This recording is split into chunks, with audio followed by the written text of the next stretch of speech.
ये सब सुनकर ललिन भी युहाओ के पीछे पीछे चलने लगता है। युहाओ कहता है, तुम्हारी माँ ने मेरी माँ का बहुत ख्याल रखा था और मेरी माँ सच में उनकी बहुत शुक्रगुजार थी। वो अपने आखिरी पलों तक तुम्हारी माँ को याद करती रहीं। ये बातें सुनकर ललिन हैरान हो जाता है और पूछता है, क्या तुम आन यान के बेटे हो? सच में? अच्छा, अब मैं सब समझ गया।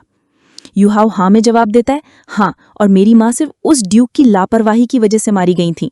एक बार सब ठीक हो जाए, फिर मैं व्हाइट टाइगर ड्यूक की हवेली में जाकर उन सब लोगों से बदला लूंगा जिन्होंने मेरी माँ के साथ बुरा किया। इसका तुम्हारी माँ या तुमसे कोई लेना देना नहीं है, क्योंकि तुम्हारी माँ मेरी माँ के लिए बहुत अच्छी थी। ये सुनकर ललिन पूछता है, क्या तुम यहाँ हमारे पापा से बदला लेने आए हो? युहाओ कहता है, चिंता मत करो, एक बार देश पर आया ये संकट टल जाए, उसके बाद ही मैं अपना मामला सुलझाऊंगा। ये सुनकर ललिन कहता है, माफ करना, भले ही मैं तुम्हारा भाई हूं, पर मैं तुम्हारे पापा के खिलाफ तुम्हारी मदद नहीं कर सकता।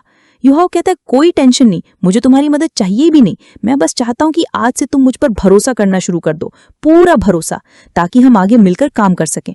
ये कहते हुए युहाओ अपना हाथ बढ़ाता है और कहता है, अगर तुम मुझ पर भरोसा करोगे तो मैं वादा करता हूं कि बहुत कम समय में तुम्हें पहले से ज्यादा ताकतवर बना दूंगा।